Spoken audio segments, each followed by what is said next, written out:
Keir Starmer faces intense live TV challenge from Hopkins, Middleton and Neil. How he handled it.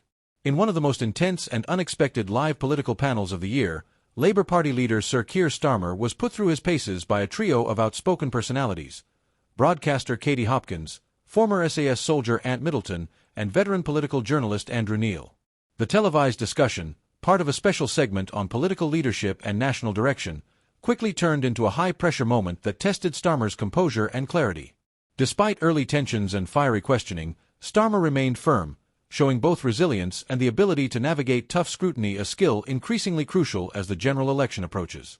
The segment aired during a primetime current affairs special and was promoted as a rare opportunity for the public to see prominent voices from different backgrounds challenge Britain's leading political figure. While not technically a debate, the format allowed for direct exchanges between the guests and Starmer, and it didn't take long for the tone to turn pointed. Katie Hopkins, never one to mince words, opened her line of questioning with concerns over public trust in politicians, especially on issues like immigration and free speech. "People feel lied to," she said. "They're tired of leaders who speak in safe soundbites instead of answering real questions." Ant Middleton, known for his leadership themes and no-nonsense attitude, focused on national security and the armed forces. "What's your plan for Britain to stand strong militarily, economically, morally?" he asked. "People want leadership, not management." Andrew Neil, bringing his seasoned interview style to the table, focused on policy specifics, especially Labour's tax and spending plans. "You say you're fiscally responsible, but where's the evidence in your projections?" Neil asked, pressing for numbers and commitments. Faced with the combined force of three outspoken figures, Starmer remained composed and methodical in his replies. "On immigration," he said, "the public wants a system that works for our economy and our communities.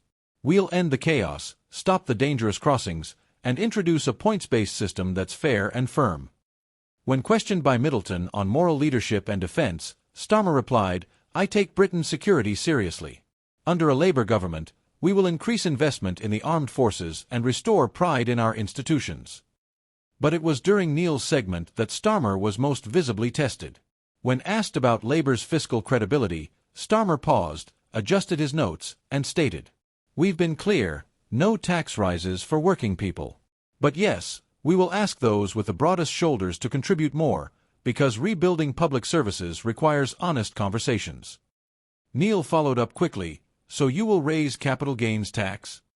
Starmer replied, "We're exploring all fair and responsible options. But we will publish our full fiscal plan well ahead of the next election." The studio remained quiet for a few seconds, perhaps the most tense moment of the night, before the conversation moved on.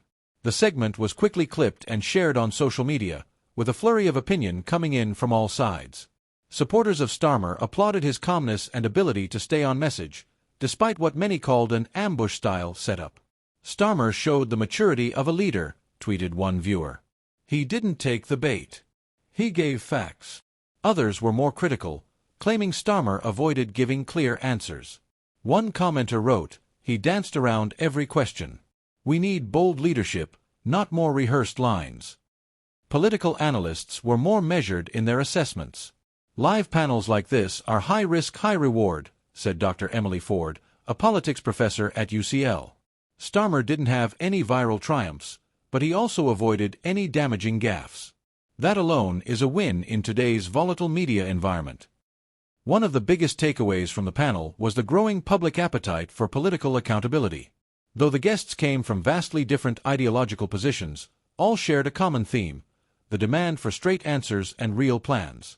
Whether you agree with Hopkins' views or Middleton's blunt tone, the program offered something rarely seen on British television, a truly unscripted moment in politics. And despite being heavily challenged, Starmer's ability to stay level-headed may resonate with voters looking for stability in an unpredictable world. As the general election nears, the pressure on Keir Starmer will only increase. Events like this highlight both the risks and the opportunities of direct, unscripted engagement with a broad spectrum of voices. While some in his team might have preferred a more controlled setting, others will argue that Starmer needs to face such pressure now better in a studio than on the campaign trail. What remains clear is that UK politics is no longer just about party manifestos. It's about how leaders handle themselves when the heat is on. What did you think of Starmer's performance? Was he calm and confident, or too cautious? Let us know in the comments, and if you enjoy balanced, fact-based political analysis, make sure to like, subscribe, and hit the bell so you never miss a post.